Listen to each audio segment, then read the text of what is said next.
SSP, Safe and Sound Protocol, is 5 hours of a music therapy. And traditionally, they like pack it in and it's a very quick thing, but I like the idea of microdosing this auditory therapy, especially for more sensitive people. You can stimulate your vagus nerve and essentially convince it through filtered music to go back into a more regulated state, your ventral vagal state. So that's your state of ability to connect and focus and digest and really relax and feel safe.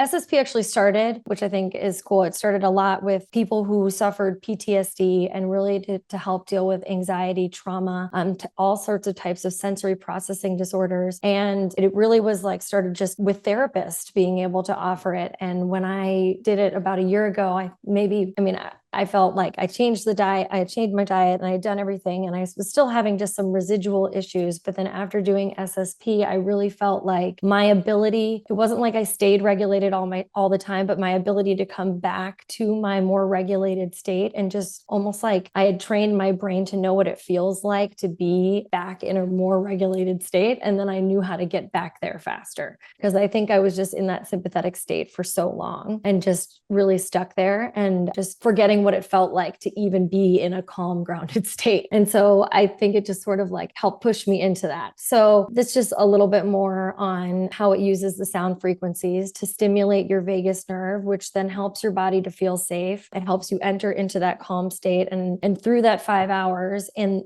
just consistently training your body. And through the program, there's also access to, additional music therapies afterwards. So you can keep doing it if you want to. But really the 5 hours does a lot to help with, relaxation, emotional regulation. And this is a little bit of information on really specifically, why it works for people. There's not a lot of case studies yet on specifically on people, obviously with MCAS or oxalate issues or histamine intolerance. But this is where I feel like introducing it to our practice and us being examples is a great way to create more case studies on it, because I do feel like how often we stay in a sympathetic state when you're dealing with issues related to histamines.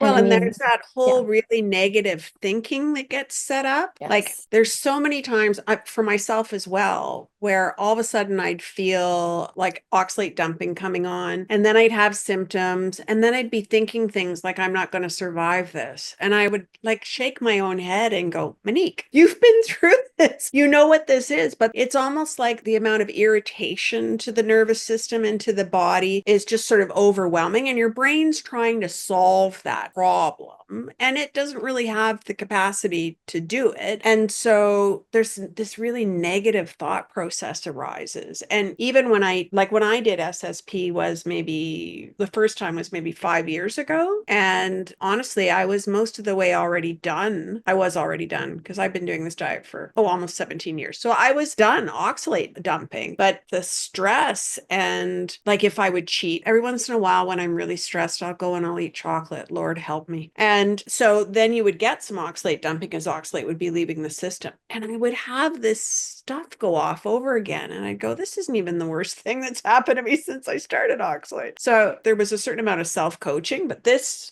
I remember at the time just being able to settle things down in a way that until you sort of gain some foothold and some traction in this business of your nervous system settling down, it was really helpful to have a tool that was helping me to get an understanding there. That's exactly how I would explain it, because I felt like the ability to get to that ventral vagal state, you gain perspective on, and that ability to have that outside of yourself observation of yourself and see how you react and how you're acting. And you can relate things like, oh, that was definitely oxalate dumping now. Or like, it's almost like it helps you to just see yourself shifting, and you can feel your body shift into that rest and digest. And you can feel yourself when you shift into sympathetic again. And you can say like, let's get back to that ventral vagal state again. I feel like it helps you have that ability a little bit more. The saffron helps too, but I do think this has really helped increase the ability. So just if anybody's interested in learning more about it, I'm available for a discovery call to see if it's something that might be good for you specifically. I think everybody should be on their own specific